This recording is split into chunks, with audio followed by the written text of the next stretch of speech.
What is up, everybody? Welcome back to the Mid-Level Media channel, your hub for everything physical media and entertainment. I am Ken, and today, guys, we are here for World's Biggest Collectors, episode 58. And I am so excited to share this episode with you guys. I have joining me from all the way across the pond in the UK, Mr. Elliot Coen from the Elliot Coen YouTube channel, Boutique Blu-rays with Elliot Coen, is coming on to talk about movies, his collection, where he got started collecting, YouTube, and content creation. We get into everything in today's episode. I am a huge fan, massive fan of Elliot Coen, have been for about 5 years now, so it was super cool to get to have a conversation with him. And we cover it all in today's episode. We even get into a deep dive conversation about Austin Powers, guys. It was super awesome. I'm telling you, you're going to want to watch the entire episode of World's Biggest Collectors, episode 58. But Elliot's a great dude. Definitely subscribe to his channel if you haven't already. All those links are down below in the description, to his Instagram, his YouTube.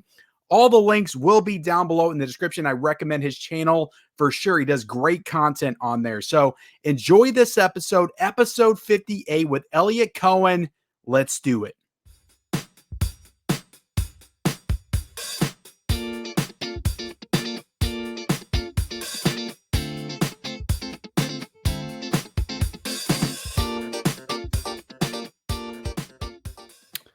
All right, everybody, welcome back to World's Biggest Collectors, episode 58. And I am joined today by Elliot Coen, man. I am super excited to have you on today. How are you doing?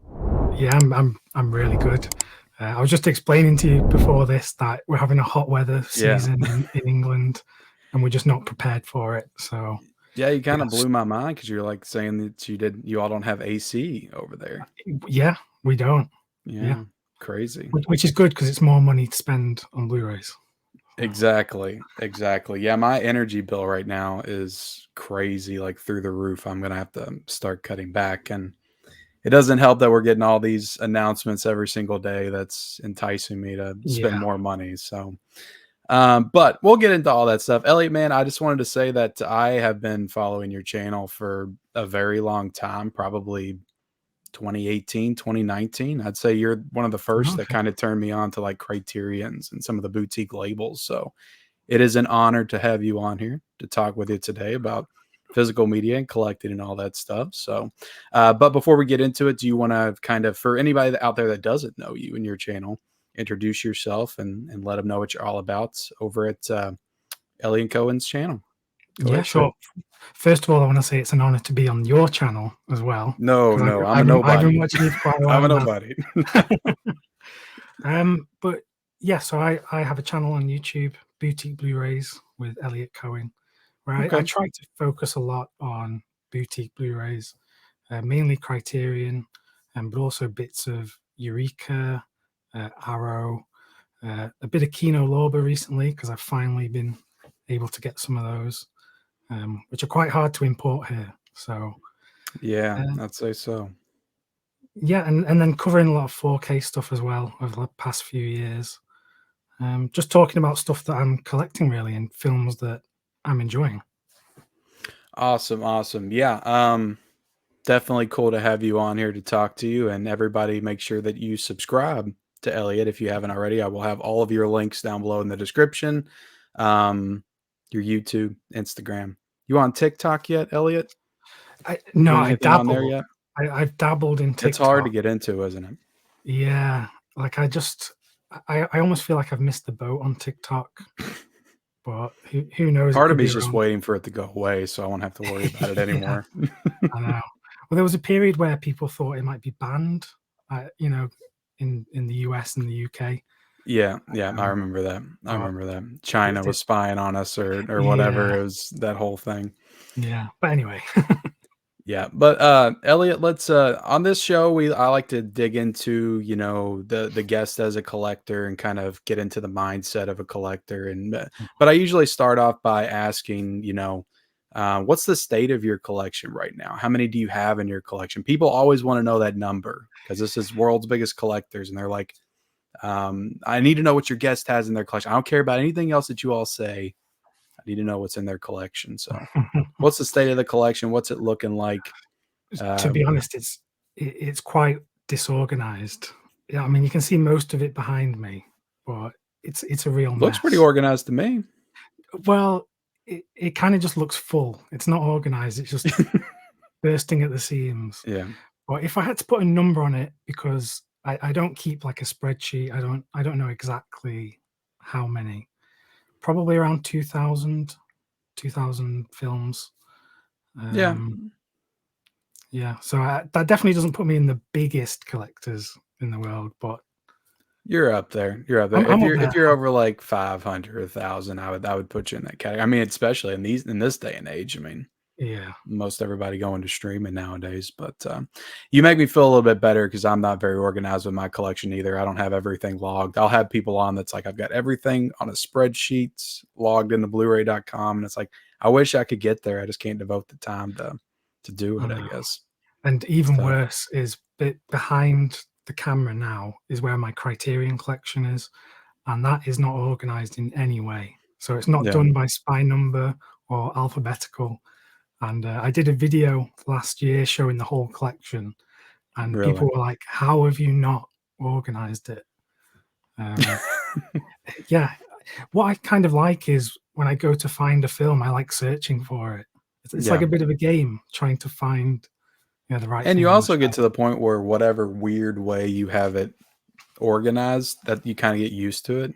And Yeah, it's almost like if you did actually organize it, you wouldn't know where anything was. yeah, Um, exactly.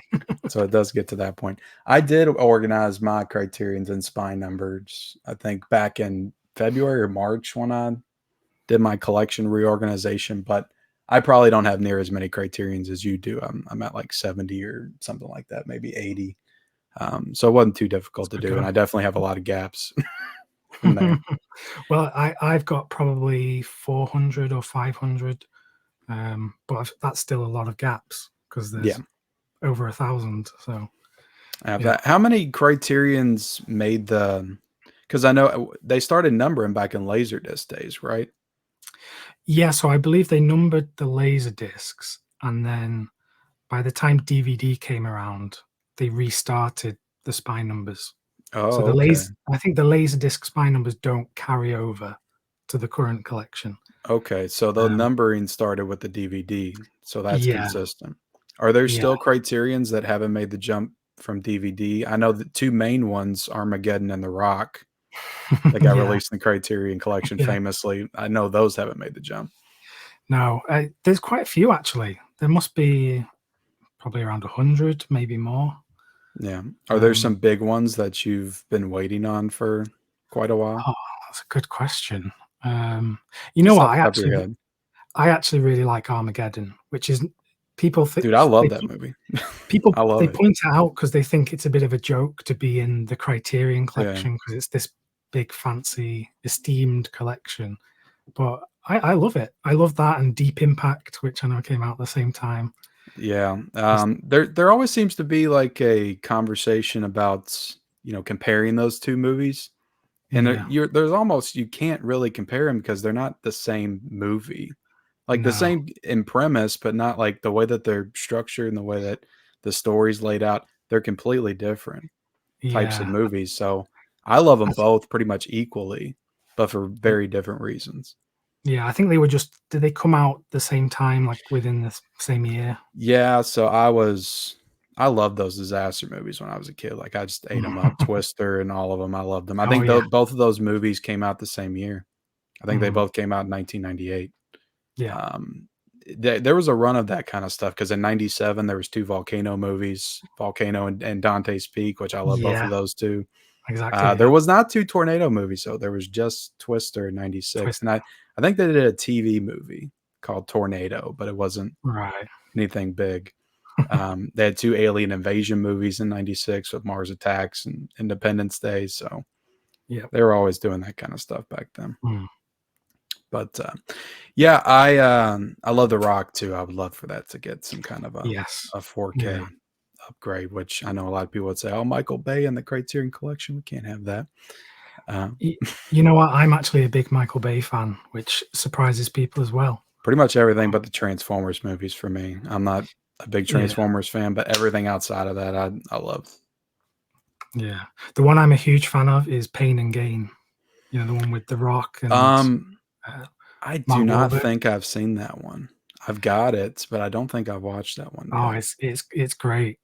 It's where they all play these like personal trainers, like personal fitness Yeah, guys, but they want to become rich, and it's the yeah, kind of the lengths they go to do that. Um, you could kind of compare it to Goodfellas. If you like Goodfellas, it's that kind of like trying to get rich within the system. It's good. nice. I Yeah, think it's really good. I need to check it out. I need to check it out for sure. That one doesn't have a 4K yet, does it? No, no, it I doesn't. don't feel like they upgraded Two Guns recently, which for some reason in my mind I feel like Two Guns and Pain and Gain like came out around the same time. Yeah, I think so. Yeah. Um, but Elliot, let's get into you as a collector a little bit. Where take me back to where it all started with you and collecting. How do you develop this fascination with collecting Blu-rays and well, I imagine back then DVDs, but just physical media in general? Well, funnily enough, it doesn't actually go back that far. Okay. Um, I started really getting into films when I was about 22, 23, so about 10 years ago.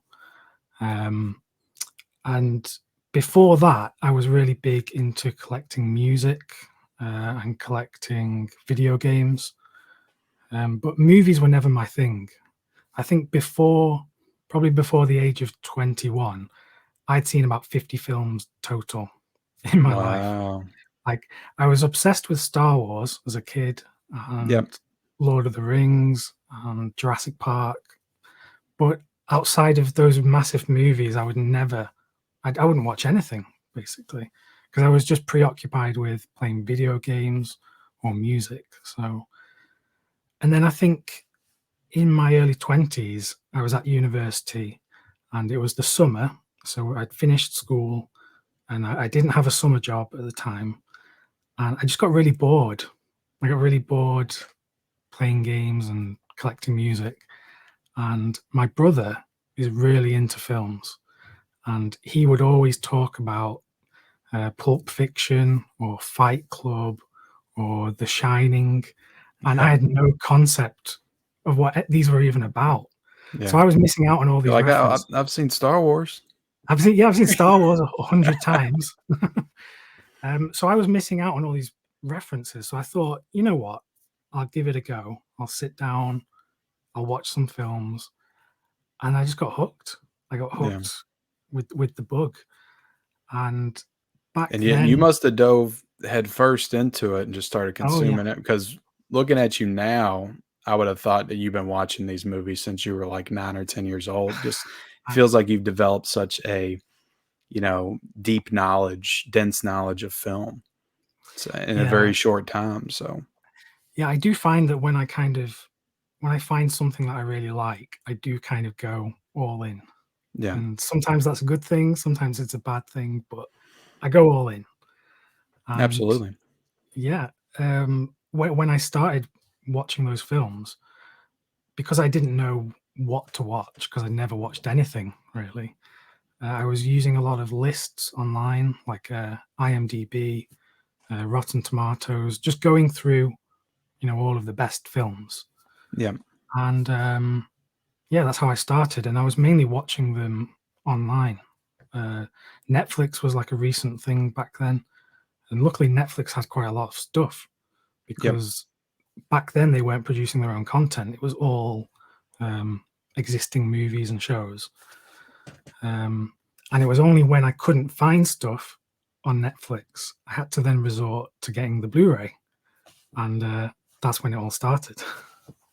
That's when you got hooked. And do you Mm. remember just buying when you started, getting into the boutique labels? Did it start with just finding it at stores and not really knowing what it was? Or do you remember when Yeah. that So started?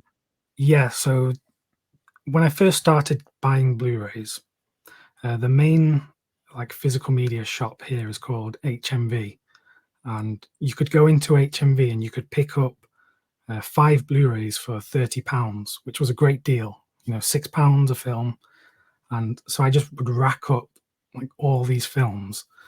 And after doing that for a few months, um, I came across these cases that weren't the typical blue case that a Blu-ray has. It had a clear case, and I was like, "Oh, what's this?" Blu-ray in a clear case. Because I always thought Blu-ray, they were blue because of Blu-ray. Yeah. So I saw this clear case, and it was a Eureka Masters of Cinema disc. It was the film Repo Man. I don't know if you're familiar, but that has a The one with Criterion disc. Emilio Yeah, Estevez? yeah, Yeah. Emilio Estevez. Yeah, so that was the very first boutique Blu-ray that I ever bought, and I bought it purely from the fact that the artwork intrigued me. I didn't know anything about the film. Yeah. I didn't know the And that was the actors. Eureka one? Yeah, the Eureka Because one, that Masters of Criterion Cinema. one probably has some of the best artwork of Oh any yeah, of them. So yeah. I'm sure you got that one as well. I've got that somewhere, and I got the Umbrella, Umbrella, yeah. from Australia, so I've Yeah. got 3 editions of it. Yeah, I mean, I like and the movie, but I don't like it like 3 editions or 2 editions, but I do have 2 editions of it. yeah, So I just and couldn't pass up either I'm one. sure when the 4K comes out, I'll have to get it because Yeah. it's not my favorite film by any stretch, Yeah. but It's a wacky movie.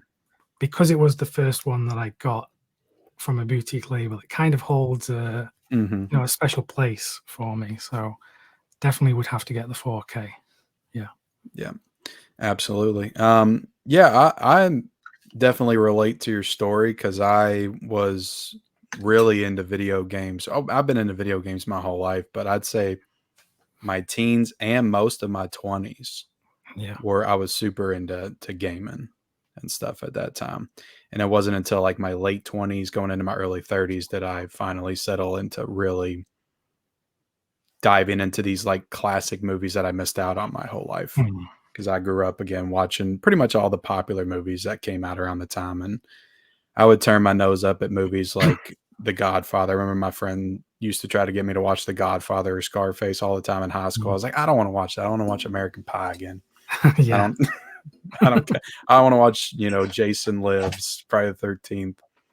I just wasn't into that kind of stuff then. So Yeah. I've got a ton of gaps that I'm trying to fill in now, which I always get crap for.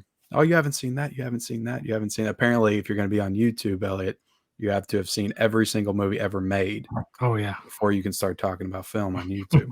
That's the rule. Yeah. And Um, not only that, but you can't say anything bad about any film, but no. you also can't say anything good about a bad film. So it's very hard to even say anything on here. Yeah, that's why you're just like, hold it up and just, here it Yeah. is. All right, Yeah. bye guys, subscribe. Mhm. But Um, what I will say though is that, to your point, there isn't really any rush to go out and see everything, I love Hope that I have these gaps. It gets me excited for Yeah, whatever I have coming up. exactly, and, hopefully we'll live long lives and we'll have plenty of time to watch as much Yeah, as we want, so there's always stuff to look forward to, which I like. yeah, yeah, for sure. Um, so once you got into, Criterion and Eureka, was it pretty much you just kind of dove down that rabbit hole a little bit? When did you become kind of full on invested into physical media? It was probably maybe about a year or 2 into buying films on Blu-ray.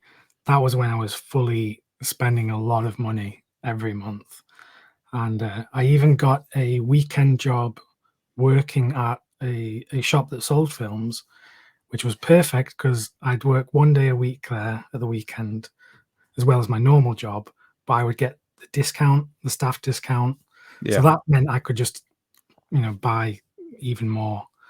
yeah, And they had all the boutique stuff there. They had Arrow, Eureka, and Criterion actually only launched in the UK in 2016.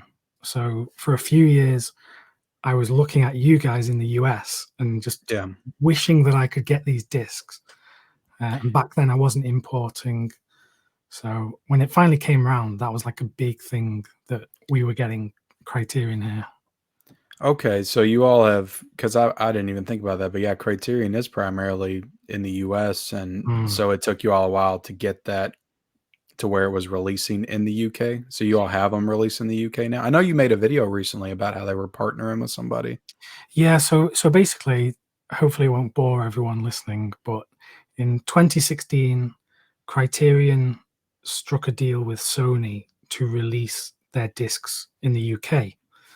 Okay. But because of the different licensing agreements over here for films, it didn't mean that we suddenly got everything that was available in your country. We could only get the licenses that were available here. So we kind of got a few titles every now and then. We might get 1 or 2 a month. Yeah. But there's still a lot that is not released over here that you guys have. Have you had to pretty much import most of the Criterions in your collection then? Yeah, so I've got Wow. hundreds now that I've imported, and it's expensive. It is. There's I no was gonna cheap ask, is there an easy way for you to import? Is there somebody that is there a site that you use that does the importing No, for so you, or you just have to straight buy from Criterion so that's the or thing. Amazon UK or Yeah, we can't even buy from Criterion in the US because they don't ship internationally, and neither does wow. Barnes and Noble don't ship internationally, so we can't even take part in the sales. Fortunately, I've got some family in the US, so what I do is I buy them on the website, ship them to my family, and then they ship them to me, There you go. which is still expensive. It's still not cheap, but it's it's the best thing I can do, really. Yeah. Other than that, though, I have been twice to the US, and both times I've stocked up. Now, do you make sure you go in July or November? Well, it's kind of an agreement between me and my wife that if we're going to do a big holiday and go to the US, if Okay. possible, it would be good if it was during July or November. Yeah, of Um, course. if we can't do that, then that's fine. But luckily, the 2 times have been during the sale, and I've just stuffed my suitcases You with just stock up Criterion. then, don't you? Yeah. Yeah. That's crazy, man. Yeah, because I wasn't as into importing a couple of years ago like I am now. I've gotten more comfortable with it because it does get expensive. But Mm. I knew about these sites, but I didn't know how easy it was to use them, like Diabolic and Orbit and Grindhouse. Some of the stuff that we have here that pretty much they just do all the importing for you, and then you just pay the regular shipping costs to get the stuff, and Yeah. you don't have to pay out the butt for it. So I'm able to import more now, or I just feel more comfortable doing it now because it's not as expensive as it used to feel like. Mm. Because I remember getting that Drive 4K set last year, and it cost me like $110 to get that thing from Second Sight's website. Yeah. And that was a heavy box set as well. Yeah, yeah. Yeah. I feel like it definitely would have been a little bit cheaper had I have known more about the Orbits and the Diabolic. So, Mhm. um, but yeah, that's do you import stuff from Australia as well? Do you get the imprint and the Yeah, so umbrellas and all that? I get the imprint on the Umbrella Entertainment Is that store. any easier for you, or is it pretty much the same? It's pretty much the same, yeah, because it's such a long way from here to Yeah. Australia that the shipping is just so expensive. The discs themselves are cheaper, but yeah, shipping is just a killer. Yeah. Yeah, absolutely, and it's only getting worse. Um, so what got you into content creation on YouTube? You're collecting movies for a while, and I guess you're getting to the point where you feel a little bit more comfortable talking about them. Yeah. What kind of got you into the YouTube space? I think when I started, I was watching a lot of YouTubers, not necessarily collectors, but just in all sorts of different areas on YouTube. And it just intrigued me. I was intrigued about how you actually make a video. And Yeah, I had none of those skills before making a video. I didn't know how to film something on a camera. I didn't know how to light yourself to make you look and I'll better. just say that all your videos just look wonderful. So you've Thank definitely you. figured it out. Everything's just like super clean and pristine. Oh, thanks. Um, but yeah, if I could talk you up a little bit, encourage people to subscribe to you. Your stuff is just top tier content. I feel like. Oh, So, thanks. Well, yeah. So part of the reason that I got into it as well was that, yeah, in my own life, I'm not the most confident person in kind of public speaking would be my nightmare. Getting up on stage, talking to same people is here. something that I would struggle with a lot. Um, Whereas now I'm probably a bit more comfortable having done YouTube for a few years. But if you go on my channel and you go and watch the first video I did, it's, you know, it's totally different to what I do now because I just wasn't confident at all. Yeah. Yeah. It's a weird thing to put yourself in front of a camera and start talking to nobody, you know? Yeah. And at first it is nobody. And then, you know, you get to the point where you can kind of feel the subscribers that you know are probably going to watch it watching you. Yeah. Which in some cases kind of makes it a little bit more anxiety inducing Yeah. to know potentially how many people could be watching the video. Yeah. I don't know if you ever think about that kind of stuff, but I certainly do sometimes. Yeah, I definitely do. And like doing stuff like this where I appear on someone else's channel, that's a bit scary because you have an audience that's maybe a bit different to mine. So Yeah. I'm being introduced to different people, and it's like, oh God, what are people going to think of me? I've got to make a good impression. You'll be fine. You'll be fine. But yeah, it is weird how it works because I remember back in the beginning when I was just getting started, I was like, maybe 50 people is going to watch this. And I still have anxiety because I'm doing the video, but I'm not thinking about like who's watching as much. But as the channel grows, more people watch. It's almost like it gets in your head even more. So Yeah. I try not to think about it sometimes, but it definitely does get to you. So what's your current mindset on, cause you, if I remember correctly, at one point, did you stop doing YouTube for a little bit, maybe just a few months or something? Yeah, there's been probably 2 or 3 times in the When did past. you start? What year was it? So I started 2016, so about 2016. Okay. 7 years ago. I can't remember exactly when I found your channel, but I feel like it was pretty early on because I really started getting into collecting in like 2016, 2017. So I feel like it was around 2018 time when I started discovering the boutique labels and things like that, maybe. Yeah, well, for a few years, I only had about 100 subscribers, I think, because I started off doing just movie reviews, so Yeah, stuff that was coming out and just I did the same. reviewing them. Because I would watch a lot of people like Chris Stuckman and people like that, and Hmm. I kind of wanted to do that, but it's very hard to get into, to like break into that kind of scene. Yeah, I used to do like on the road vlogs where I'd get out of a theater and I'd also go to Best Buy, do a hunting video, and then I would go to the Yeah, theater and then I remember shoot myself reviewing Doctor Sleep while I was driving one time, which is probably not the safest thing in the world to do. yeah, Um, that's funny. I think I had a stand though, so I wasn't holding the phone. Yeah. But yeah, I started 7 years ago, and then, oops, something just popped up. I started 7 years ago, and then over time, I just started talking more about Blu-rays, and yeah, it just evolved from there. And then it was mainly during 2020, like with the pandemic, when it started to kind of kick off a bit more. Because Yeah, I guess people were at home, they were watching more films, they were collecting more. So yeah, yeah, that's really when I kind of got started yeah, doing it.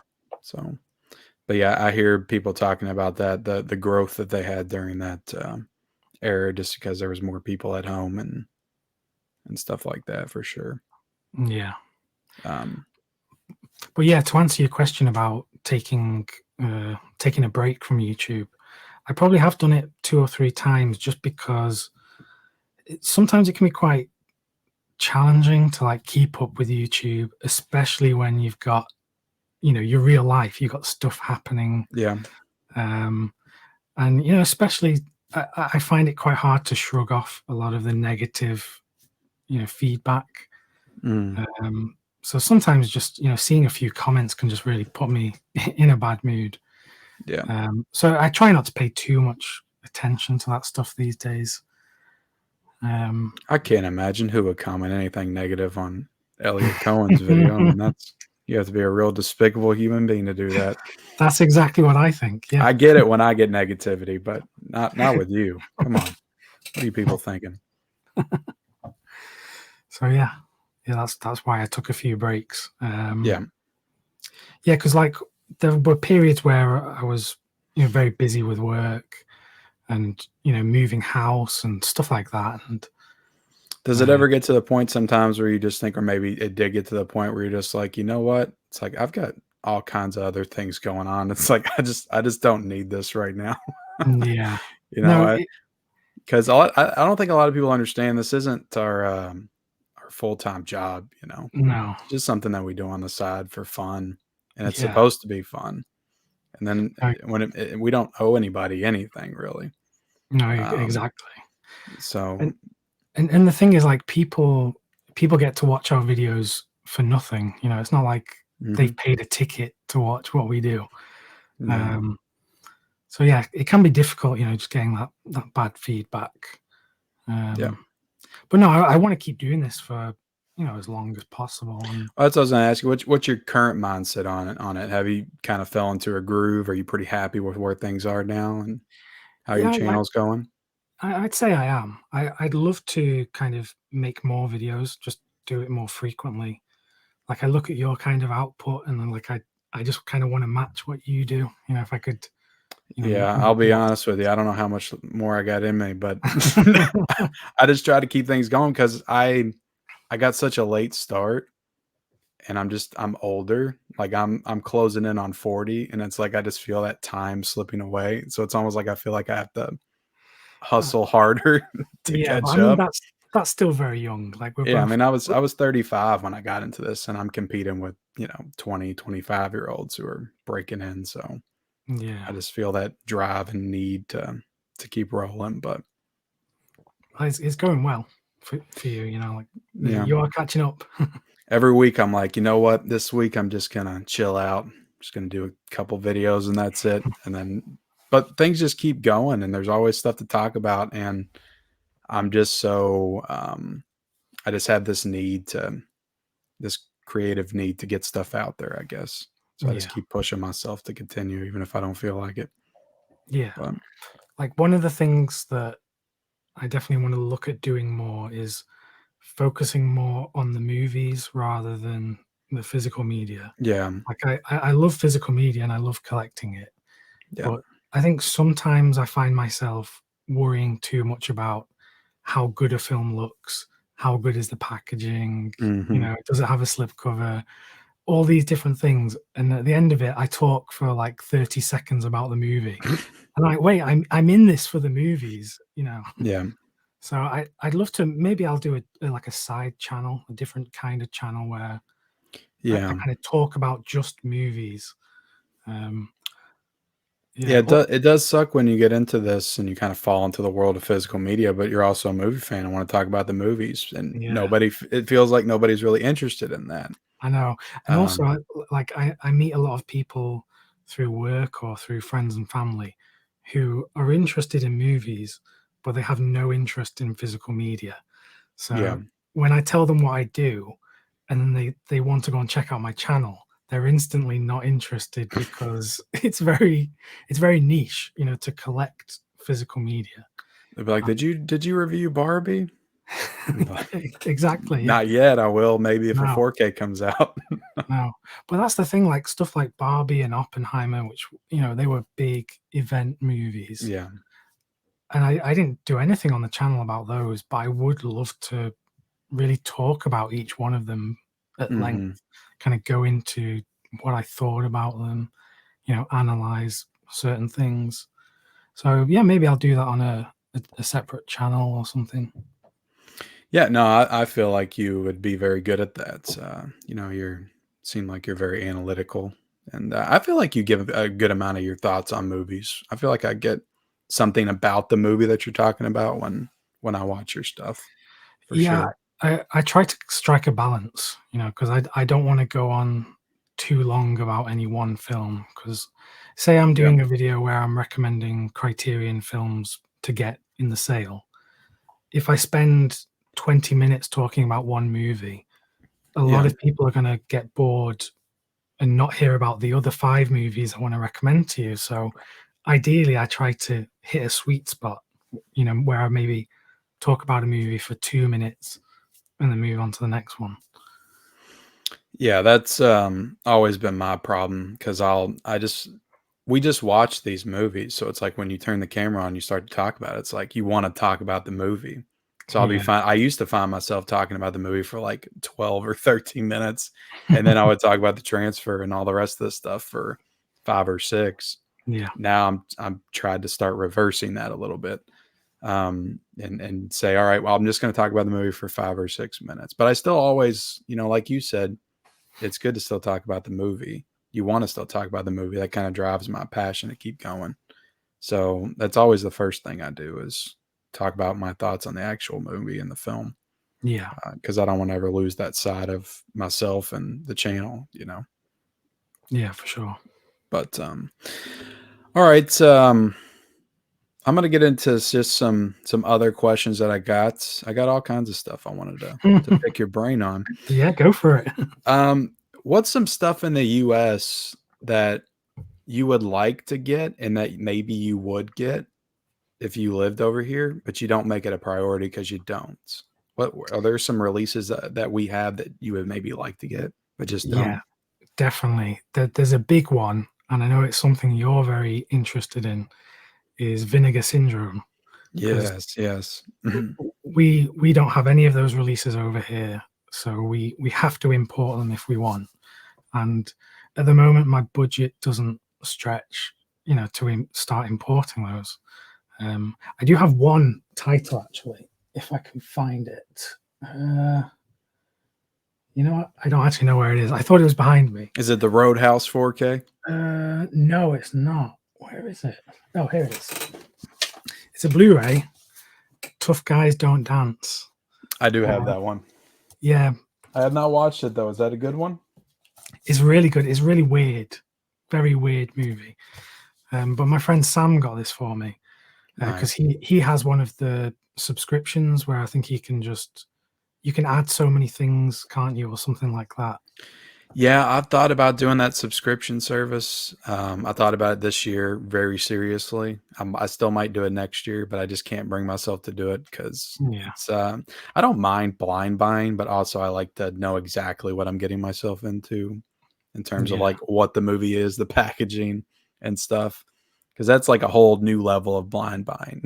It is committing to stuff that you haven't even seen or even know what it is. I know, and like some of the stuff that Vinegar Syndrome do. Like just the title sounds so crazy, and the artwork is so crazy. Their recent announcements, it was Killer Condom on 4K, and I was like, I was probably better off not signing up. Yeah, maybe that film's a lot of fun though, and I would enjoy it. Who knows? To be honest, I'm really intrigued by that film. Like just on the title alone. I like trash, I'd say that I'm even more into it now since I've started watching more Vinegar Syndrome stuff. Yeah. But yeah, so Vinegar Syndrome is one that if I lived in the US, I would be buying so much of that stuff. It's nice, really nice. Yeah, and they're really good slipcovers as well because they do the thing where they kind of it's like double layered, isn't it? The cardboard. Yeah. So, it's just different than anything. Yeah, a lot of labels. There's another one that just started, Terror Vision.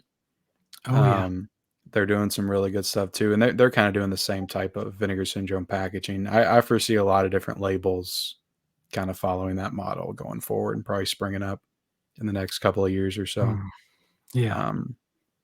Because I mean, it's just even if the movie is not great, you hate to be a package collector, but it's just it looks great on the shelf. It does. Yeah, it's nice. Is there anything else other than Vinegar Syndrome? Or have you ever gotten a Scream Factory title? You ever been intrigued by those? I have been. To be honest, I've not really gotten many of them because a lot of the films we have released over here as well. Yeah. So, for example, the John Carpenter movies, like we have all of those over here. Studio Canal. Yeah, from Studio. Yeah, exactly. Yeah. So those kind of ones I just haven't picked up just because they're expensive. And as much as I would like to have the double dip, I just haven't been able to afford it. Yeah, exactly. Absolutely. But yeah, no, there's a lot of stuff that they released that isn't available over here that I would, like to check out eventually. For sure. What are some of your top boutique labels that you think people should be paying attention to right now? Maybe some underrated ones, maybe 2 or 3. So number one is a new label that launched this year called Radiance Films. Yeah, I've done a few videos on them, and they're releasing. I haven't dove into this yet, but I saw you did a video on it, and Yeah, I got it. So I'm gonna start watching them soon. Yeah, it's a very good box set. They're focusing on, I mean, it's a mix of stuff, but a lot of international films, classic world cinema, but also some genre stuff as well. And just the whole package is just very well done. The label boss is Fran Simeone, who used to be the Arrow Video head. Yeah. So he has a lot of experience in making a good disc and a good product. So yeah, that's my number one label this year for sure. I mean, they've hit the ground running for sure. I mean, it's I feel like every day I'm seeing something new come out from them. They're doing a lot of stuff. And because they are releasing in the US as well. It's not just UK. Yeah. And they're also, funnily enough, they're doing some partner label stuff here in the UK. So they've done some of the Fun City editions, and there's some other partner labels that they've brought over here, which is really cool because that's something that hasn't been done in the UK before, the whole partner label thing. So yeah, I'm just really high on Radiance at the moment. Just really good. Have you watched a lot of the stuff that they've released this year? Yeah, I've watched everything that I've picked up. There's, I think, 5 discs I don't have, but everything else has just been just amazing. Like great presentations, but also amazing special features. Yeah. Yeah, I really enjoyed the Sunday Woman. I watched from them. Yeah, that was a good movie. Kind of, I'm really into the Italian cinema, giallos, and that kind of reminded me a lot of giallo. It definitely, not all the way there, but pretty close. Because that film has a very interesting murder weapon. Yes, it does. It does have that. I remember because a lot of times I'll show this stuff off before I even watch it, and I'm like, "What in the world is this? What is this?" Yeah. I don't know if I should be showing this on camera. Yeah, but yeah, it's just those kind of films. They're interesting. They're quirky. They often have a lot to say about the politics of the time that they were made. So for me, it's a way to learn about history and like world history. So it's just not only is it entertaining, it's also a bit educational. Are you into the spaghetti westerns as well? Yeah. I just finished this box set the other day, the Blood Money box set. Yeah, and this thing was freaking awesome. I loved every movie in this set. Yeah, I need to get that. I really want to get that. Especially the last one was insane. I love that one a lot. That's the thing. The spaghetti westerns, they just kind of really they go for it. They push the limit. They really do go for it. Yeah, that the Metallo, I think is what it was called. Kill Him. Have you ever seen that movie? No, never. It was wild. Like he just completely flipped the whole genre on its head. That movie's like a fever dream, and it's insane, psychedelic, and yeah, I loved every movie in that box set. Yeah. Now that one is high up on my wish list to get for sure. It kind of reminded me of a Rob Zombie movie, to be honest, like the Firefly trilogy, a little bit. So I wonder if Rob kind of took influences from some of those films. Yeah, I think a lot of filmmakers like Rob Zombie or Robert Rodriguez, they kind of like take a lot of influence from those kind of wackier genre movies. Yeah, for sure. Do you have any other labels that you would tell people to look out for right now? I mean, I would always recommend Eureka. Eureka are a great label. That's one I haven't dove into enough. I wanted to get that Valley Girl set that they got coming out. Yeah, that's coming out soon. Cool. Yeah, with Nicolas Cage. Touch of Evil I can't justify because I got the Kino, and I'm just like, I want it, but I don't need it. Yeah. No, I understand that. I'm really excited for it though because I don't have the Kino, so I'm excited. That Kino was expensive. That's one of the most expensive Kinos because it had the 3 discs, but I think it was like $50 or $60 when it came out. Yeah, I waited till it was a sale, but yeah. So yeah, Eureka Masters of Cinema, just a great label. And again, going back to how we started the conversation, that was where I started my Yeah. boutique buying. So always got a soft spot for them. Yeah. Do they do a lot of new features and stuff like that on most of their releases as well? Yeah, Kind of pretty much like a Criterion label. yeah, definitely. So They feel like the Criterion of the UK, kind of, in a way. yeah, well, if you go back about 10 years before Criterion were releasing in the UK, Eureka were releasing a lot of films that were getting Criterion releases in America. So you'd have films like Repo Man, like Nashville. Um, so many films that got Criterions in the US were getting Eureka editions in this country. And then I think when Criterion came here, they started getting all the licenses, and it kind of got harder for Eureka and other labels to get the licenses. Yeah. So now they've kind of shifted their model. They've shifted more towards Hong Kong action movies, martial arts stuff, some horror stuff, still classic cinema stuff.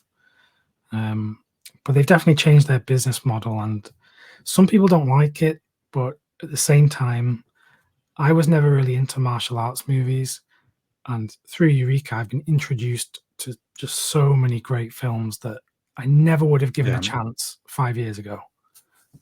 Yeah, that's a bigger blind spot for me, and I'm getting a lot from like Arrow Video and stuff. And I watched, I think, the Lady Whirlwind movies earlier this year and really Yeah, enjoyed them. Everything I watch, I enjoy. It's just harder for me to get into those. yeah. Um, And on all of those martial arts movies, they have new commentaries with Eureka, so that's really good. Just getting new extras. yep, absolutely. Um,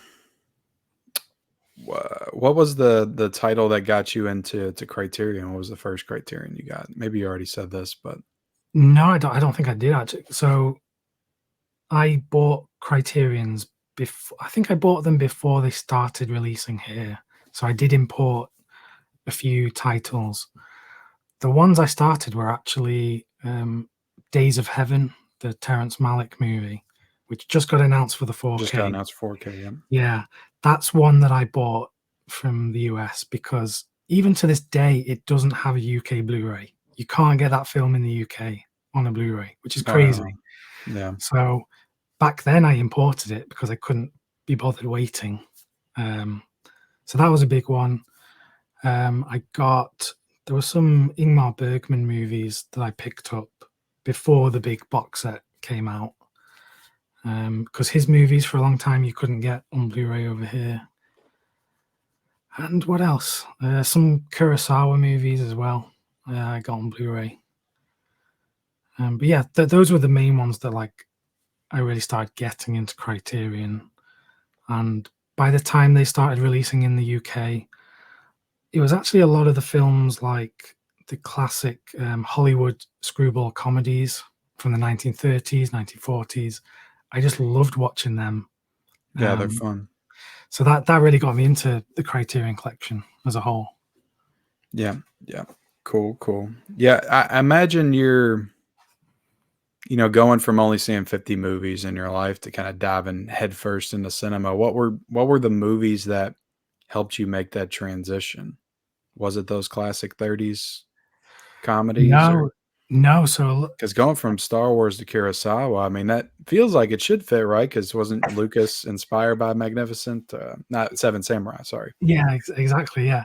No, it was actually, like I said, I was getting into cinema through like the IMDb top 250 and like Rotten Tomatoes and stuff. So it was really the big films like Goodfellas. When I saw Goodfellas, I was like, oh, okay, this is a movie. You can actually do this kind of stuff in a film. So yeah, Goodfellas, Pulp Fiction. When I saw that, I then watched all of Tarantino's stuff and was kind of blown away by most of Yeah, what he was doing. Because I think before seeing Tarantino's movies, I thought most movies that weren't Star Wars were trying to be realistic. We were trying to be just dramatic, yeah, realistic kind of thing. And then I watched Tarantino, and I'm like, this is a weird kind of blend of yes, it's real people, real characters, but they're saying this crazy stuff, this crazy blood going everywhere. Yeah. Just iconic characters. You And don't it opens realize up. how much some of these dramas that we've been hearing about our whole life, just how much energy those movies have and Yeah, how entertaining they can be, these exactly. Yeah. movies. Yeah. And like um, when I first saw 2001, A Space Odyssey, because that was one of my brother's favorite movies. And I'd heard of it because I knew that had inspired the original Star Wars in terms Yeah. of some of the special effects and things like that. But that blew me away because I didn't understand it. I watched it and I didn't have a clue what it was about by the end. I just watched that for the first time, I think in 2020. Yeah. And I still don't know what to make of it. No. It's I loved all the robot part, all the HAL parts, and then after that, I was like, "What is going on?" yeah. Yeah. That's the thing. It's one of those that you can just watch again and again, and I think get something different But from it. it's so impressive to think about somebody making that kind of movie in the '60s, because you go back and watch some of the other movies that came out around that time, and then you watch 2001, I'm like, "Damn." Like, Yeah. he made I mean, because that's almost to, like, the level of movies that are out now, like, a Christopher Nolan would make or something. Exactly. It just Yeah. feels that grand and epic. Yeah. And you watch 2001, which came out a year before the moon landing, and it looks like what the moon landing looks like, Yeah. which obviously leads to conspiracies and stuff about did Stanley Kubrick film the moon landing and stuff. Yeah. But Yeah. yeah, it's just an amazing film. Yeah, it really is. Yeah, that's one I need to go back and rewatch because I've only seen it the once and I haven't went back to rewatch it again. Yeah. So, what kind of year do you think that we're having in physical media right now? What gets you the most excited about what's happened and what could be coming for I, in the future? I mean, I've said this recently. I think we are in a golden age of physical media. Yeah, I know there's lots of talk about is physical media dying and all this, and I've made videos on that topic. But it really does feel like at the moment we're getting the best stuff because we're getting great films on 4K where we're seeing big improvements in picture quality and audio.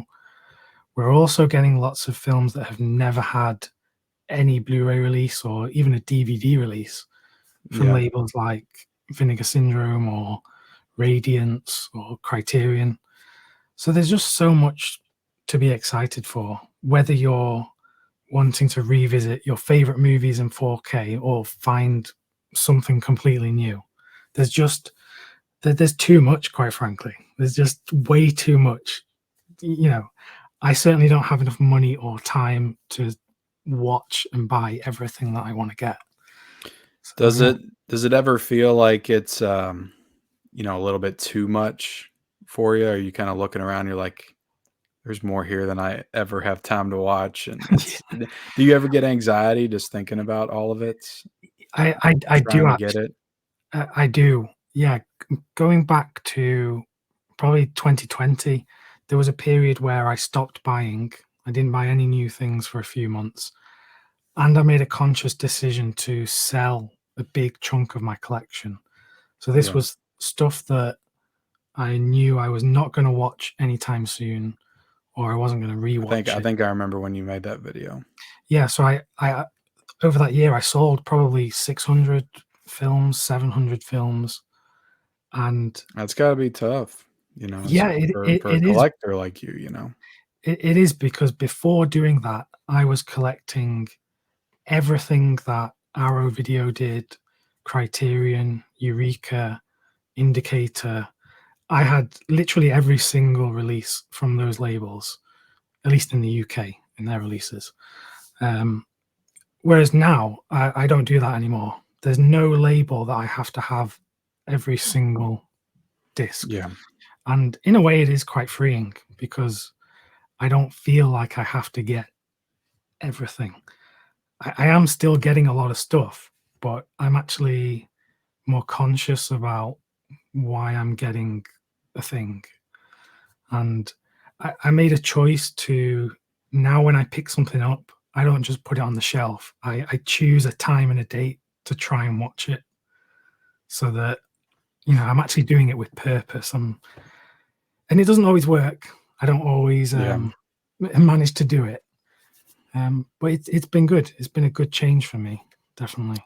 Well, that's what I was going to ask. So the stuff that you are bringing in, are you pretty good about watching? I mean, how much of your collection would you say is watched? That's I'd definitely say, always a question with us collectors. yeah, I'm actually at a really good place with it now. It's probably, I'd say 95% watched. That's a very good place. I'm At probably one sitting at time, 40. No. well, I was going to say in 2020, I was at about 45% watched. So Mhm. yeah, I made the change. It's not for everyone to do that. I'm not suggesting that you go Yeah. and do that or anyone else do it. You might be seeing Um, me there in 6 months. I'll be like, I sold 1,000 of my Blu-rays, yeah. taking a step back. Well, I just remember looking at my collection and working out that if I didn't buy any more films and I watched one film a day, it would take me something like 10 years to watch everything, I think. Yeah, But I said that in a video the other day because it's like I'm bringing in all this stuff, and I'm like, you know what? I could just stop right now, and I'm good for the yeah, rest of my life, yeah, probably. yeah, Because you're not even taking into account like the stuff that you might want to rewatch. There's so much stuff in my collection that I look at, I'm like, you know what? I really want to rewatch this tonight. But I've got exactly. 50 Yeah, other new films that I've never seen. I should probably watch one of those. yeah. Um, And I know a few people that have very small collections. So they might have 100 films, which is actually, to a normal person, that's a big collection. But yeah, to us, that's small. But they've got 100 films and they know each and every one of those films inside out. And they could talk for hours about each film. So I really respect that. yeah, that's really cool. That's good, because you've got a deep connection with each one of these things, and they're more than just a product. So I would love to get to that point, except with thousands of movies. If I could talk about each one Yeah. of these, I'd love that. Yeah, I just the thing that drives me to continue to watch movies and discover new pieces of physical media is that exploration aspect, and it's almost like I'm trying to conquer the entire world or something, Yeah. and just explore everything. And it feels like every single day, like a new gate opens up, and I walk into this whole new world, Mm, places I've never been before. You know, yeah. I wasn't always into Vinegar Syndrome before like a year and a half ago, and then I opened up that gate. And now I'm just completely enamored with all of it, partner Yeah. labels and all that stuff. And there's like 20 releases coming out over there every month, and Mm, it feels like the rabbit hole keeps getting deeper and deeper as we yeah. go. So, but I And think it is important to kind of take a step back and don't lose yourself and all that. yeah. Realize what you're And, doing. uh, and it's gonna be down to who you are as a person. So anyone listening to this, I'm not saying go out and do what I did and sell half your collection. But if you can find yourself kind of reflecting on your collecting habits, and if there are areas about it that kind of make you feel a bit bad, or you feel stressed because you're trying to get everything by a certain label, Yeah. you know, it's okay to not do that. You don't have to do that. But if you're perfectly happy doing that, then more power to you. Keep doing what makes you happy. Yeah, I try to not be a completionist, but there are certain things that I want almost everything of. Like I try to get every Kino 4K. Mm, We have these, Lionsgate Steelbooks over here. yeah. I don't know if you're a big Steelbook collector, if that's a big thing in the UK or not. It it is a big thing over here, but that was actually, I got rid of all my Steelbooks. Okay. I used to be a massive collector, and I was spending a lot of money picking up out of print Steelbooks because I missed them. And then it got to the point where a few of them were damaged, like I dropped them, and I was like, "Oh, these are actually more fragile than I I thought they were," Yeah, and they they are. got scratched and stuff. And I realized I was buying the Steelbooks for the packaging more than the film itself. Um, Yeah, I mean, that's pretty much every time anybody buys a Steelbook, that's what you're doing it for. I mean, yeah, it's otherwise you would just get the unless that was the only way you can get it. Like Yeah, Fright Night on 4K. Sony's done a few 4Ks over here that you can only get with a Steelbook. yeah, you can only get Reservoir Dogs on a Steelbook over here. You Yeah. can't get that on normal. So yeah, I decided to just not buy any more Steelbooks, but I used to love them. I really did used to love them. These Lionsgate does these with the slip covers, and I was almost out on Steelbooks. I didn't really feel the need to collect them anymore. They're more expensive. But as soon as Lionsgate started putting these out at like $20 a pop with slip covers and really awesome artwork, I just started grabbing every single one. Yeah. And now it doesn't matter if they put out a mediocre movie like The Blackening on 4K with a Steelbook. I pick it up anyway. Fair enough. But yeah, that's that is interesting. Yeah, the Lionsgate, the Kinos. I would love to have like a complete Vinegar Syndrome collection because I see those and they just look so beautiful on the shelf. But it's like I would be spending extraordinary amounts of money to do that. So I can't do that. Now there are smaller lines, like we have a Vestron video line that only has like 30 or something. Paramount Presents. I've been trying to keep complete on those, but those aren't as frequent. Something that I've been trying to do more in terms of being a completionist is getting every film from certain filmmakers. Yeah. So there are certain filmmakers now that like I'm trying to get every single release from them. Well, we just lost, William Friedkin, and I'm sitting here realizing now that I'd only seen maybe 2 or 3 of his movies. I'd seen Bug and The Exorcist, of course. Yeah. So I watched Cruising, and I love that movie. And I just watched To Live and Die in LA because Kino finally decided to send me my 4K, and I love that movie. So I got online like a couple days ago and ordered like 3 more William Friedkin movies. Yeah, the 4K of To Live and Die in LA just arrived for me yesterday. Oh, it's excellent. Excellent. I'm probably going to watch that when we're done here, actually. So I'm so excited to watch that again. Have you seen that movie? Yeah. So I got the Arrow Video Blu-ray from years and years ago. Oh, Arrow did one too? Yeah, I was looking online and saw that Shout did one. I had one I picked up from like a Dollar General over here for $4 a few years ago, but never watched it. Another really good Friedkin movie is Sorcerer. I don't know, have you seen Sorcerer? No, but I'd heard of that one and I was trying to find it and I couldn't find a good Blu-ray of it. Is that out on Blu-ray? It is over here. I don't know about the US, but in the UK you can get a... I didn't dive too deep into it, but I just looked on Amazon real quick and couldn't find it. Yeah. But that's one I hope gets a 4K. I would love to see a 4K of Sorcerer. Yeah, for sure. I think I ordered Blue Chips, which is like a sports movie he did in the 90s. Oh, yeah. Because it was $7. And then I got The Hunted. I think it was Tommy Lee Jones and Benicio del Toro, I think. Yeah. And I feel like I saw that in the theaters back in the day, but I can't remember. Yeah, he's done a lot that I've not seen, actually. And The Guardian was the other one I got.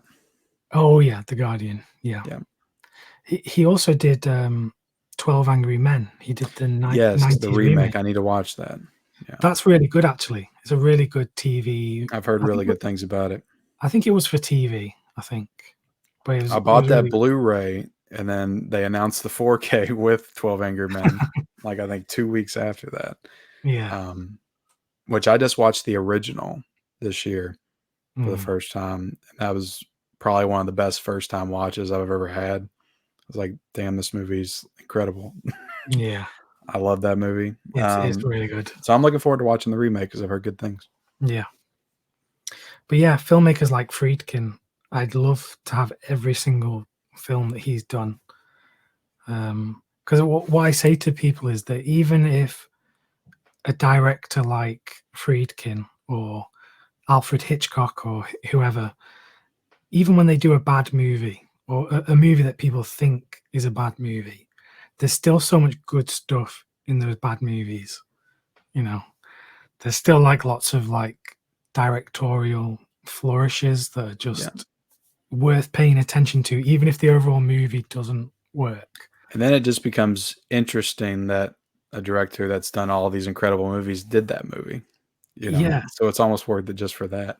Yeah, because it's interesting then to find out why doesn't it work? Was there Yeah. studio interference or, what was it?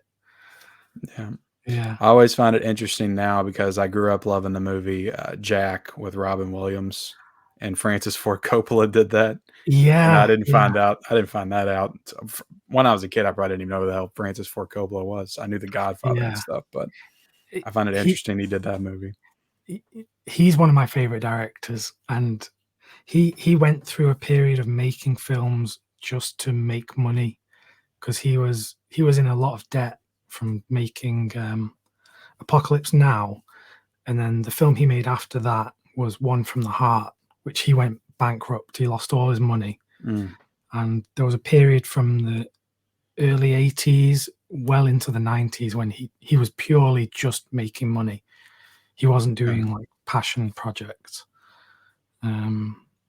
There was a movie, actually, he made a movie called Gardens of Stone in the late 80s, and his son passed away when they were filming that set, which like hugely impacted him because that was a film he was making just to make money. And he always says he regrets making it because obviously he lost his son because he was making that movie. Wow. So it's crazy. And some of his more recent movies in the past few years have been him directly trying to deal with that loss. So he's had an interesting trajectory, as a filmmaker. Yeah, And for sure. I'm really excited for his new film, which might come out next year. Because it's got Adam Driver, it's got who When's the else? last time he made a movie? So the last time he made a movie called Twixt, which came out in 2012, Yeah, I I think I think. just got a Blu-ray over here Yeah, it did because at he did a new Lionsgate or something. he did a new cut of the movie, like a new director's cut. That film is about, well, it's not directly about him losing his son, but the story in that mirrors what happened to his son. So that one's a very personal film for him. Yeah. And I think it's quite an underrated film as well. It's Yeah, I was it's one gonna of get that Blu-ray. I never did. I need to circle back to it. yeah, it's one of the last Val Kilmer movies before he lost his voice due to Oh, his really? cancer. Yeah, so it's a good film. It's very underrated, I And think. it had Elle Fanning in it too, right? Yeah, exactly. Yeah, she was the lead in it. Yeah, Nice, nice. Um, yeah, it's interesting that you say that he was kind of on the decline in the 80s and early 90s because that would make sense for The Godfather 3. Do you think that happened solely because he needed the money and it's a big property to bring back, or I think part of that was definitely money. no? Um, certainly It the feels like a very money-driven film. yeah, because I actually I think like it okay, but yeah, it's doesn't hold a candle to the first two for sure. exactly, yeah. I think it's a fine film. A lot of people say it's one of the worst films ever made, and No, they if haven't you seen think very many movies if they think that. yeah, exactly, exactly. 'Cause, yeah, I think that's a film that he made for money, and the studio wanted a certain type of movie, and, that's why he recut it for the 4K restoration, I think. Yeah, I think that's the one I watched. I think I watched Coda. Mm, Um, it just feels like the only main criticism I have of that movie is that Al Pacino doesn't feel like Michael Corleone. He just feels like Al Pacino, and yeah. that's the only real gripe I have with it. Well, I Yeah, that mean and Sofia Coppola's performance isn't the best, but I can overlook stuff like that. exactly. I mean, that's the thing about Al Pacino, is if you watch Al Pacino in The Godfather Part 2, and then if you watch him in something like Scent of a Woman, it's like watching 2 different guys. Because Yeah, how does he go from Michael Corleone as a young man to Scent of a Woman? Because yeah. like, now he's, like, really loud. All his performances are quite loud Ugh, and yeah. ooh-ah. I I love in Heat, when he's out there just yelling Yeah, when they're in the shipyard. Robert yeah, De Niro's up in the crow's nest. yeah. That's one of my favorite scenes in that movie. Oh, I love Heat. I love it too. I could talk about Heat so much. Yeah. Yeah, that, how did you feel about that 4K? Did you get the 4K? Yeah, I got the 4K. It wasn't super impressive, and I know a lot of people had, Yeah. strong feelings about it. I don't know what went wrong though. I don't know why it turned out the way it turned out. I know some people say it's Disney because don't Disney own the property now? Yeah, but I think from what I understood, it was done before Disney got a hold of it because that thing was rumored for, like, 2 or 3 years, I think, before it actually came Mm, out. So yeah, I think Fox actually did the work on it. It just took them yeah, forever to get it out. and yeah, because was it Michael Mann that oversaw the restoration and maybe he Apparently, messed with that's it? the way he originally envisioned it to look. So Yeah. he kinda brought See, back a more natural, darker tone to it. yeah, maybe it's a controversial point, but I don't believe these directors when they say this is how the film was meant to originally look. Because, I mean, how can they remember how it was meant to look? I Yeah. can't remember what I did last week, you know? Yeah, that's one issue I have with, getting on here because we talk about new 4Ks and Blu-rays and stuff, and you'll always get people that's like, "Well, the color timing was off on this. This is not the way it looked in the theaters in the 70s." I'm like, "Do you remember that? Yeah, Do you really remember that?" Maybe you yeah, do. But I was like, I just, when I watch a new 4K, I'm not really noticing the subtle differences in color from what it looked like no, when I was a kid watching it or something. A yeah, lot of this stuff I'm watching for the first time, so I'm not noticing mm, any differences like that. Just yeah. basing it on what I'm seeing on screen now. Yeah, I think unless the changes in color change the feel of the film a lot, Yeah, I'm okay with it otherwise. I don't mind too much if it's changed a bit. Um, yeah, but yeah, we see a lot of restorations now where the color is a bit more green or it's a bit more teal colored yeah, or a bit more yellow. I think it's just a trend. I think it's a lot of cinematographers and directors looking at their old movies and wishing they looked a bit more modern. yeah. But yeah, who knows? Who am I to say? I'm just a, a random person on the internet. Just a I've not random directed any. YouTuber. Your opinion doesn't matter. Yeah, I've not directed any movies, so yeah. That is very true. Um, what kind of year do you think? I know you're big into Criterion. What kind of year do you think that the Criterion is having? You think they're killing it this year? I do. I think quietly they're killing it because there's a lot of Yeah, there's a few 4K upgrades that, to be honest, I wasn't that excited for because I was unsure on how good, or I was unsure on how much more they could get out of yeah, those movies.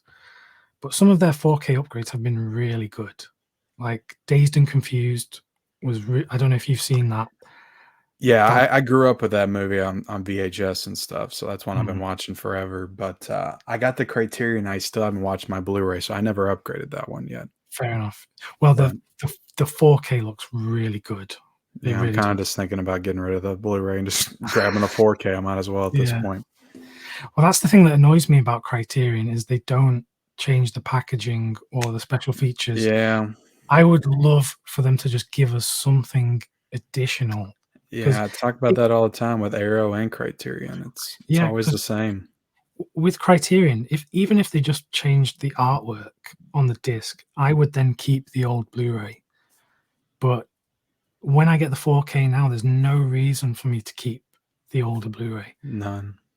Yeah, So in a way, when I sell those older Blu-rays, they're going to lose money from that because that's someone not buying the Blu-ray directly from them.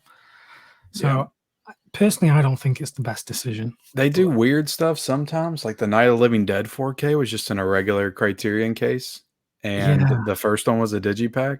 I So it's know. like Yeah, they'll do little differences every now and then, yeah, but it almost feels like they're backtracking with something like that because you'd rather have the digipack. So exactly. And there's some films like one of their recent ones was a Japanese film called Branded to Kill, which the yeah, 4K looks amazing. The I've 4K heard is good things. it's just so good. It's one of the best 4Ks I've seen this year. And their Blu-ray of Branded to Kill came out 12 years ago, I think. And in that 12 years, the way someone might look at that film might have changed. There might be new things we'd come to Yeah. appreciate about the film. So I would love to see additional features where, people are giving a new commentary or maybe a new discussion, a video essay, something just talking about what does this film mean in 2023? Yeah. Because all those special features are from 12 years ago. And yeah, I would just like additional stuff. I talk about that stuff all the time when I review because it just feels like more and more we're not getting anything new at all. And I'm a little bit more lenient if it just came out like 3 years ago or something. Yeah. But if it's 10 or 12 years old, then come on, like somebody wants to talk about that movie and from a Yeah. 2023 or 2022 perspective, whenever it came out, or Yeah. And I know you were talking recently about some of the 4Ks, like Maltese Falcon and Rio Bravo. These don't have the special features discs, do they? nothing. It's just the Yeah, 4K. They didn't even include the Blu-ray, I and they're know. not. And But like, they put the audio commentaries, thankfully, on the 4K, but nothing else. yeah, So I think that stuff's a real shame because I mean, maybe no one watches special Rio features. Bravo looked amazing on 4K. Yeah, That was an amazing 4K, but it's like, come on. And no yeah. slipcover either. And I know some people don't care about slipcovers, whatever. It's fine. But I don't No, know. but to your point about slip covers cost these companies nothing to make. Yeah. Like it's a bit of artwork and paper, and if they print them to the scale of thousands or tens of thousands, it costs them nothing to do a slipcover. Yeah. So I think they should do it. If you're going to charge us over here £25 for a 4K disc day one, you could spend a bit extra to give us a slipcover, I think. Yeah. And Vacation, which just came out, there was like a full documentary on the Blu-ray, and they didn't include the Blu-ray in there. So you can't get rid of your Blu-ray at that point. You have to keep it. Exactly, yeah. Like So with the Maltese Falcon, the 4K is a great disc, but I can't get rid of the Blu-ray because there's so many special features on the old Blu-ray. yeah, So it's yeah, just weird. It's almost like they're trying to erase their own history in a way mm, by not giving us those. Enter the Dragon too. The mm, 40th anniversary Blu-ray had like 3 documentaries. None yeah, of those were on the 4K. No special features at all, except for an introduction by his wife, I think. yeah. That was it. I do wonder why. Like maybe they think that because of YouTube, people can just watch this stuff online, but Yeah, a lot of this stuff isn't online. You can't watch a lot of special features on YouTube, for example. which is a weird way of thinking when you're putting out a physical disc for people to buy. Yeah, So people yeah, want it physically, the movie physically. You would think that they would know that we would want the special features physically as well. yeah. But I think unfortunately those bigger companies they aren't thinking about that kind of stuff. I think they're just thinking about, can this make us a bit more money? Yeah, yeah, and that's what a lot of people were saying about Disney because they just announced a few Mm. streaming shows and movies to come to physical media. Are you excited about that at all, or are you planning on getting any of those? I don't know if you're into the Marvel, Star Wars stuff anymore. I am, yeah. I'm probably going to pick up the Mandalorian Yeah, same. 4Ks because I do enjoy those shows. But yeah, it's kind of a weird thing because why are they doing this now? Why did they not do this last year or the year before? Yeah, And maybe this is just me thinking too much into it, but I think it's because of the strikes and because of their content machine is grinding to a halt. So they're yeah, thinking like, okay, we're gonna have to do something. Let's finally release these on disc. yeah. And I mean, I don't mind if they let it sit on Disney Plus for a year or two and let it get that Mm, exclusivity on the streaming service. But like release it, like Mandalorian should have been out 2 years ago at yeah, least. So I'm happy they're finally doing it. But yeah, it feels convenient sometimes the yeah. way things are timed. It'll be interesting to see how the discs are, how they look and sound, and how they compare to Disney Plus and streaming. Yeah, for sure.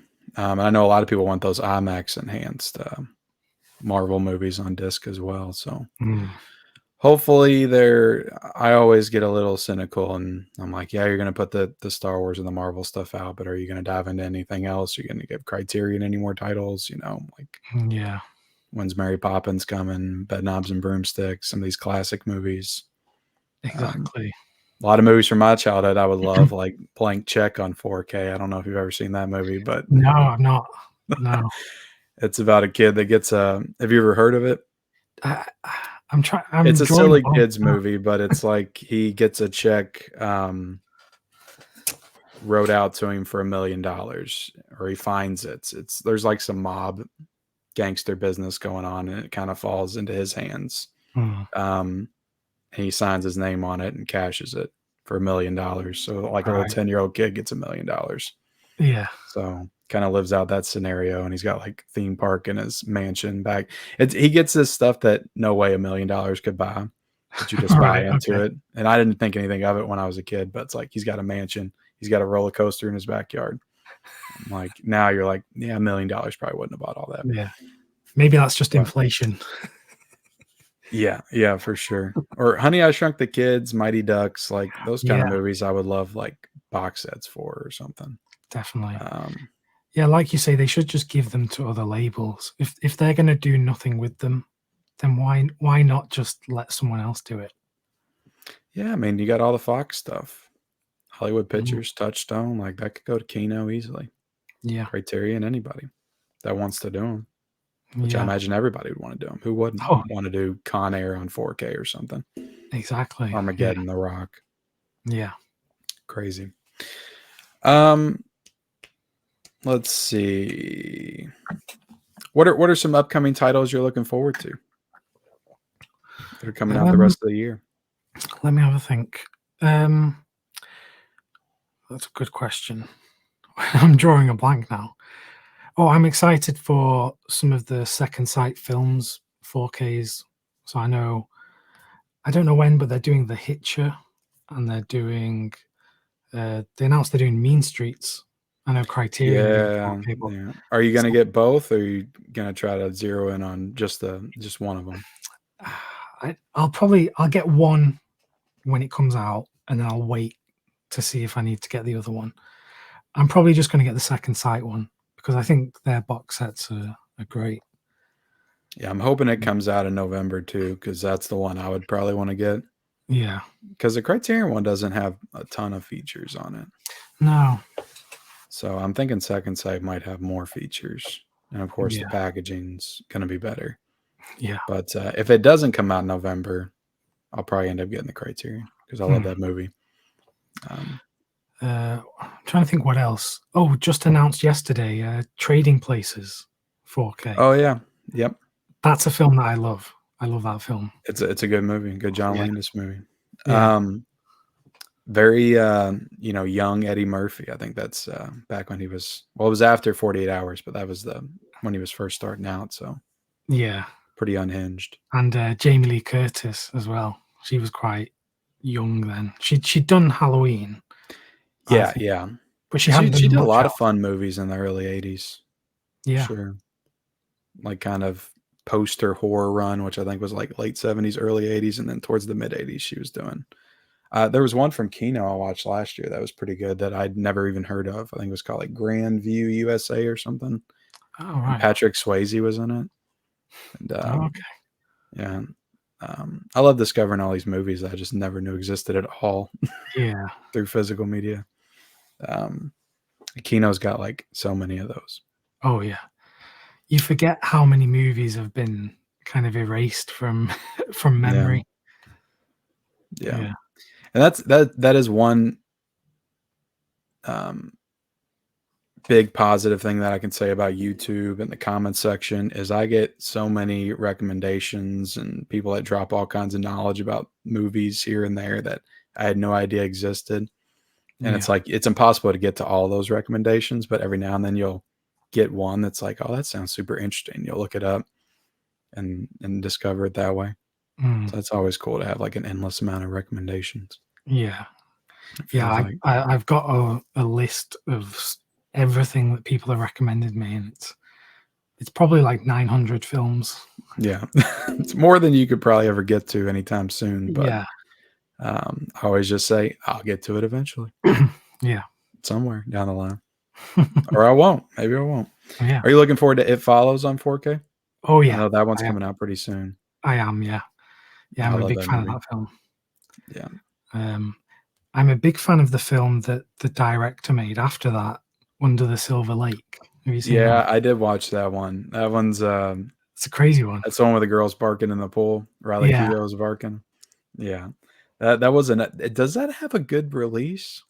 Did anybody put that out? It's got a Blu-ray in the UK from Because I don't Mubi. think A24 put that out over here. I don't maybe remember that getting a Blu-ray. No, it's got one in the UK, but the company that has released it in the UK are known for pretty bad compression on the discs. Okay. Like, I think they just kind of whack them on the discs and then just sell them. Yeah, it feels like it would be a good second site though to do. Yeah. If they're working with that director. What's his name again? David Robert Mitchell, or is Yes. that Yeah. what it is? Okay. Yeah. Yeah, that was a wild follow-up for sure. To It Follows. Did he make another movie after that? No, he He didn't. hasn't made another one yet? Because I know that when Under the Silver Lake premiered at Cannes Film Festival, it got booed and people hated it. And Really? he actually re-edited it for the theatrical release. So there's a Oh, okay. director's cut out there that got booed. They got booed? I really want to see what that was. I want to know how bad it was. Yeah, how wacky Yeah. it was before that. Yeah. No, I like that movie. It was a wild film for sure. Mm.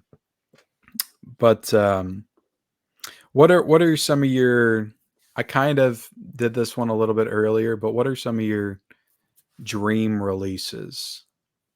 Like movies that just haven't gotten that proper edition that you would love to see get that treatment. I mean, I could easily pick some of my favorite films, but some of them already have good Blu-rays. So Yeah. like Barry Lyndon from Stanley Kubrick is my favorite film, and I'm really hoping that gets a 4K soon.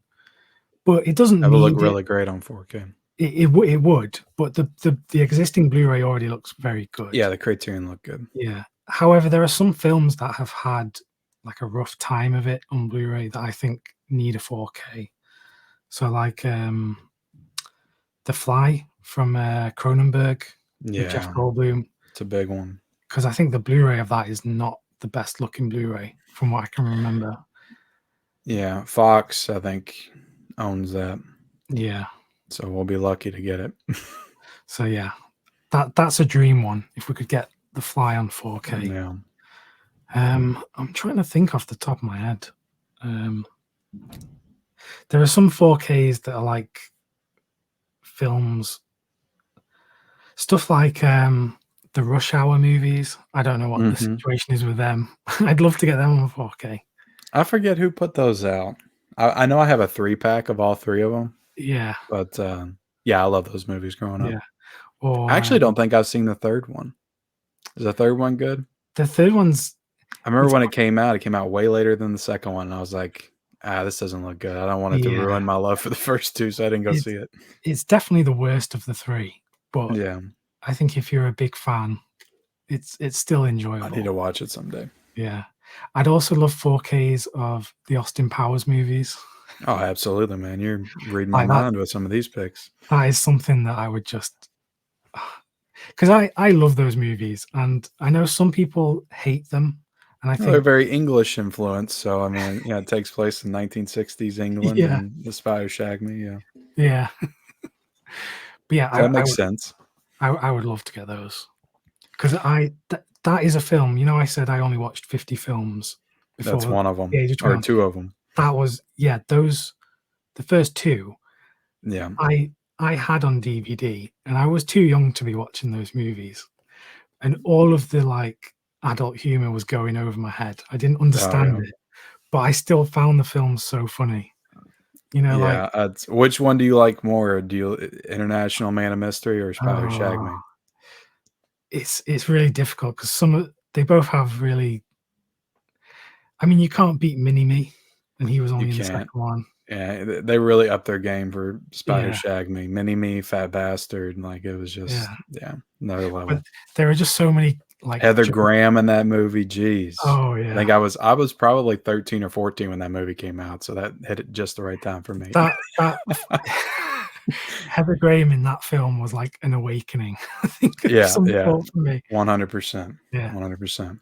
Not and, taking anything away from, who was the actress in the first one who turned out to be a fembot in the oh, in Spy Who Shagged Me? uh, Elizabeth Hurley. Elizabeth Hurley, yeah, Yeah, yeah, she was great in the first one too. The first one's a lot of fun, but yeah, the second one was just like I probably have rewatched that one at least 100 times.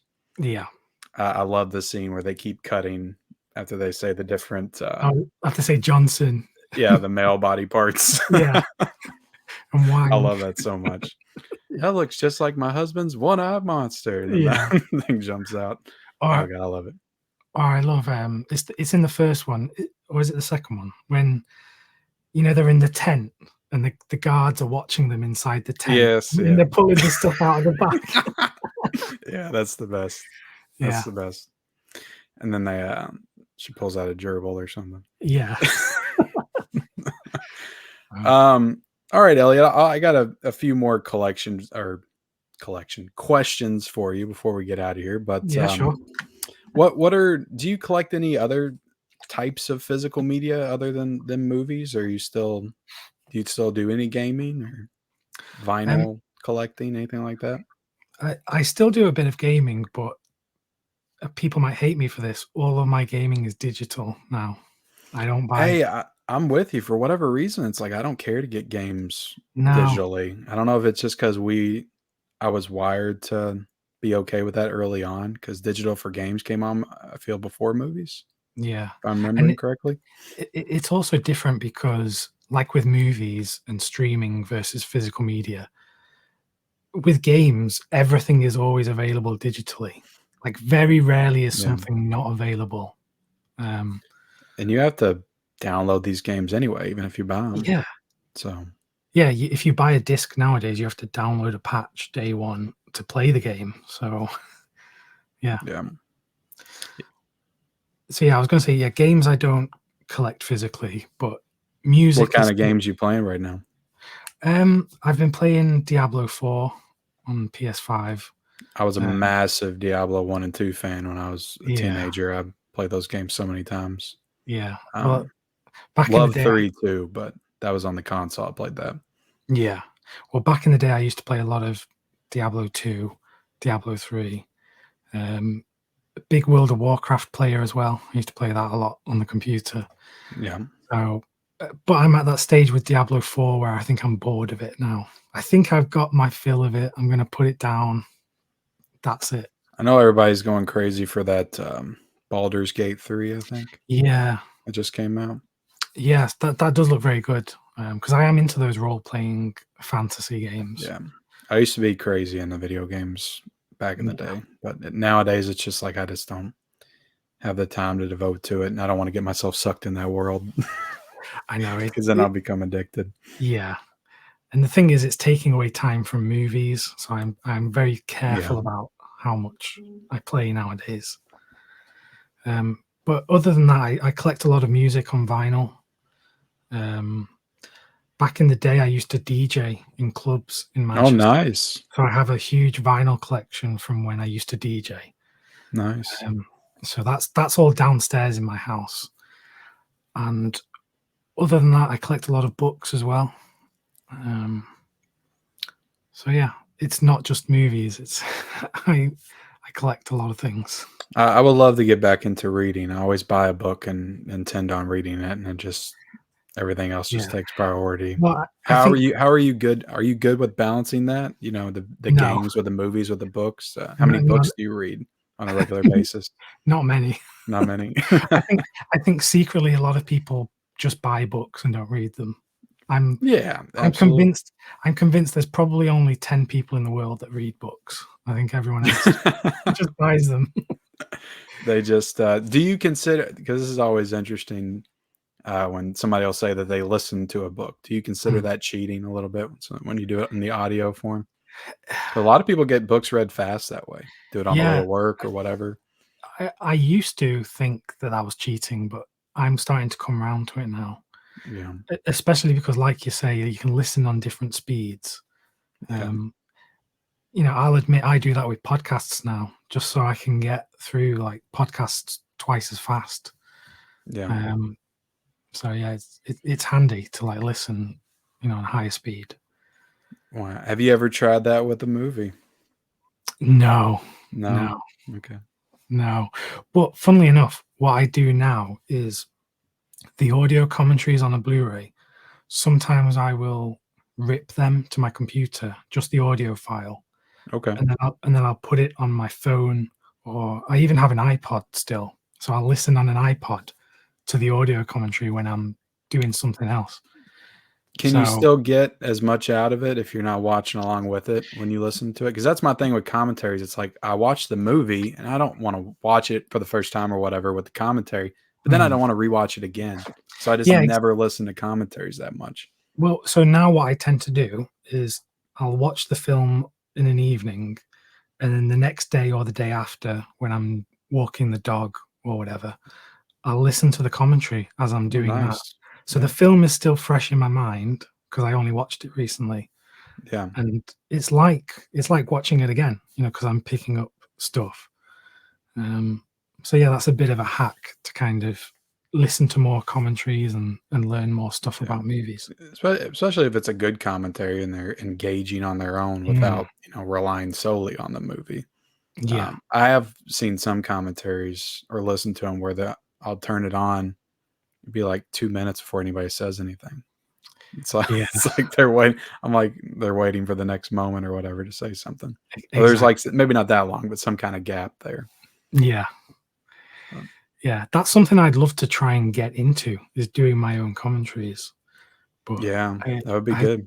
yeah, I don't know how you even research it. How much time do you need to spend to prepare and make notes and things? I don't know how people do it. So I I'd mean, love to find you're out. Elliot Cohen. You could probably get Eureka or Second Sight or somebody to reach out to you and get you to have a commentary on one of their movies. That would be like a life goal. That's one of my aspirations right now. I'm gonna try and make it happen. Yeah, Yeah. just will it into existence. Just make Yeah. like 100 of them, and send them off as soon as you hear that something's getting ready to come out. Yeah. I'll do an Austin Powers commentary and I'll send Hell it yeah, to man! Can I do it with you? I Yeah, would love it. we'll do one together. It'll just be us Absolutely. laughing for 2 hours. Dude, I love those movies so much. I'm glad you brought those up. Yeah, that's what I always tell people. I was like, they're like, "How have you not seen this or that or this or that?" And I'm like, "Cause I grew up just watching Kevin Smith and Austin Powers movies like back to back." And then Yeah. once I found a movie that I loved when I was younger, it was hard for me to break away from that and Mm, discover anything new. I just kept watching the movies that I loved over and over again. yeah. Um, And I don't think that's a bad thing. Like I said before, the people that, like, love a film and they know it inside out, yeah. I love that. I love hearing about that and listening to people who I are used to like be that. so good at just quoting entire scenes of dialogue and stuff from the movies that I loved. And it's like now I've got old man brain and I can barely remember anything Yeah. except for little parts here and there. Yeah. But I Um, don't I don't know if you ever have that thing where you watch a film from your childhood and it all comes flooding back. oh Like, yeah. you can remember everything. Yeah.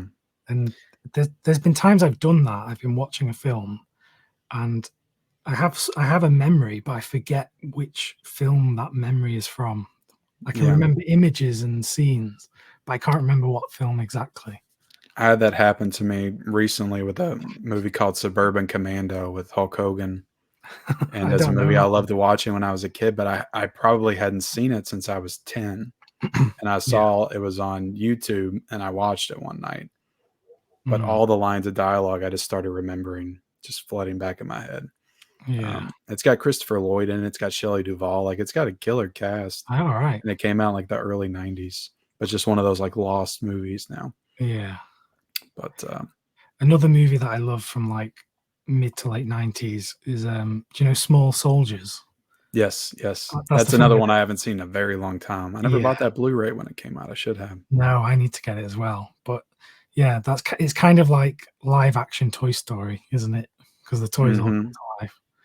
Yeah, it's like the aliens, versus this I think, yeah, the soldiers were the bad guys, mm, and the alien creature things were like the good guys, I think, if I remember yeah, correctly. yeah. I get that and Indian in the Cupboard kinda mixed up in my mind sometimes, I feel Oh like, yeah, yeah. but kind of along the same lines. Uh, well, we'll end on a couple of these questions, but what do you like the most about collecting physical media? What do you like the least as well?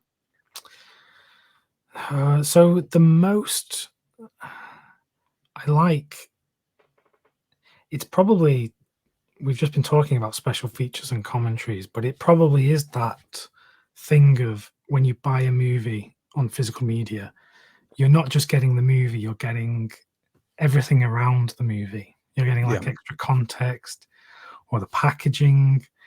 It's just the extra stuff, which that's what you can't get with streaming. You don't get that. And there's no way for them to kind of do that with streaming, you know. yeah, So that's probably what I like the most. okay. In terms of what I like the least, um, probably the cost. I wish It's it a was big all one. free. Yeah, Yeah, yeah, it definitely. should be free. Damn it! Why are we paying all this money? Yeah, Just be able to pick it up. yeah. Either the cost or the space that it takes up. Yeah. Do you find yourself running out of space often? Oh yeah, definitely. Yeah, it's uh, especially in this country in England. On the whole, our houses are smaller than the houses in your country, so we Yeah, tend not to have a lot of space here. Um, so yeah, I wish I had more space, but I just don't at the moment. yeah, definitely. Um, And lastly, why is physical media important to you? Owning movies physically.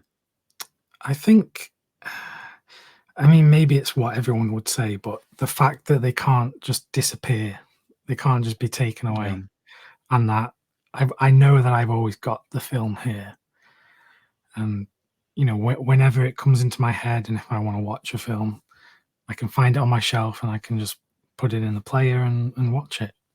I think yeah, that is what is most appealing about physical media and why it's so important.